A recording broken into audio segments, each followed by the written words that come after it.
अच्छा, ये बताओ कि सन 1947 में हमने किस हुकूमत से निजात पाई? ब्रिटिश हुकूमत से। और ये हमें कैसे मिला?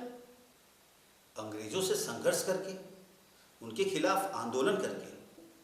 अब तुम हमें किसी एक महत्वपूर्ण आंदोलन के बारे में बताओ। अंग्रेजों के खिलाफ किया गया हर आंदोलन महत्वपूर्ण है। हम किस आंदोलन के बारे में बताएं? अच्छा चलो, तुम असहयोग आंदोलन के बारे में बताओ। असहयोग आंदोलन का जन्म खिलाफत आंदोलन की कोख से हुआ था। क्या मतलब है इस बात का?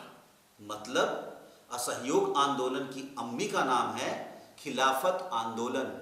तब तो तुम्हें खिलाफत आंदोलन के बाप का भी नाम पता होगा। हाँ हाँ, प्रथम विश्व युद्ध। तुम आंदोलन से चलकर प्रथम विश्व युद्ध तक पहुंच गए। अब तुम आंदोलन के बारे में बताओ। वर्तमान को जानने के लिए अतीत का ज्ञान होना अति आवश्यक है। अब देखिए, आपके माँ बाप हैं, इसलिए आप इस दुनिया में हैं। हमारे माँ बाप हैं, इसलिए हम इस दुनिया में हैं।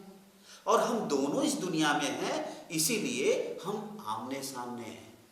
हमें सिर्फ असहयोग आंदोलन के बारे में बताओ। हाँ, तो हुआ यूं कि जब प्रथम विश्व युद्ध हो रहा था और अंग्रेजों की स्थिति खराब थी, इसी समय गांधी जी इस देश को अंग्रेजों से मुक्त कराना चाहते थे। तो ऐसे में अंग्रेजों ने गांधी जी से कहा कि हम आपको आजादी तो दे देंगे, पर पहले आपको इस युद्ध में हमारी सहायता करनी होगी। अब तुम कहोगे कि गांधी जी ने अंग्रेजों की बात मान ली। क्या दिमाग पाया है, एकदम सॉलिड बात की आपने। गांधी जी अहिंसा के पुजारी थे। युद्ध के बारे में तो सोच भी नहीं सकते। युद्ध में सहयोग तो दूर की बात है। हर कोई सस्ती लोकप्रियता पाने के लिए गांधी जी पर उंगली उठा देता है। आज का दौर ऐसा ही हो गया है। गांधी जी का संबंध आंदोलन से तो है, पर विश्व युद्ध से संबंध गांधी जी का हो, ऐसा कभी हमने सुना ही नहीं। बस आप ये समझिए कि प्रथम विश्व युद्ध उस गौमुख के समान है जहां से गांधी जी ने आंदोलन की गंगा बहाई। आगे क्या होता है?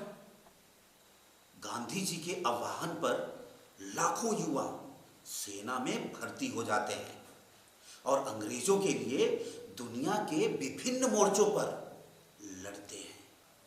फिर क्या होता है? कुछ खास नहीं। अंग्रेजों के लिए लड़ते हुए मात्र 80,000 से ज्यादा भारतीय सैनिक वीरगति को प्राप्त हो जाते हैं और उससे ज्यादा गंभीर रूप से घायल हो जाते हैं।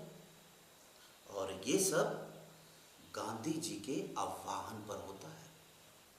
पर एक बात समझ में नहीं आई। अंग्रेज तो हमारे दुश्मन थे, तो ऐसे में गांधी जी ने अपने ही लोगों की कुर्बानी। दुश्मन के दुश्मन को अपना मित्र बनाकर अपने राष्ट्र हित को साध लेना, ये चाणक्य नीति है। पर अपने ही दुश्मन के दुश्मन को अपना दुश्मन मानकर अपने ही नागरिकों को कुर्बान कर देना, ये गांधी नीति है। गांधी जी ऐसा क्यों करेंगे? क्योंकि वो महात्मा है। तो इस युद्ध का परिणाम क्या हुआ? ऑटोमन एम्पायर यानी उस्मानिया सल्तनत का अंत और खलीफा को पदमुक्त कर अंग्रेजों ने उसके सल्तनत पर अपना कब्जा कर लिया। आगे क्या होता है?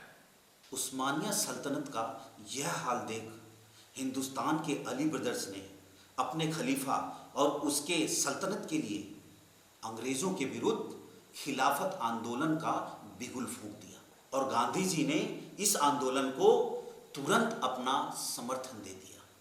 गांधी जी ने पहले अंग्रेजों का साथ दिया, तो अब खिलाफत आंदोलन का समर्थन क्यों देंगे भला?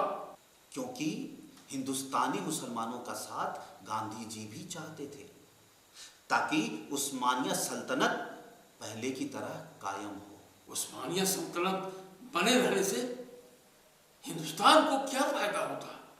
शायद मुसलमानों के हित में ही वो हिंदुस्तान का हित देखते हो।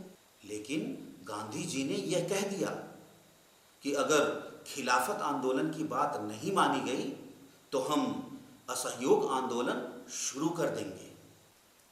तो क्या अंग्रेजों ने गांधी जी की बात मान ली? विजेता कभी पराजितों की मांग मानते हैं क्या? तो अंग्रेजों ने क्या किया? अंग्रेजों ने कुछ नहीं किया। हाँ, गांधी जी ने असहयोग आंदोलन जरूर शुरू कर दिया। और उसके बाद? उसके बाद चौरी चौरा में अंग्रेजों द्वारा कुछ किसानों की हत्या।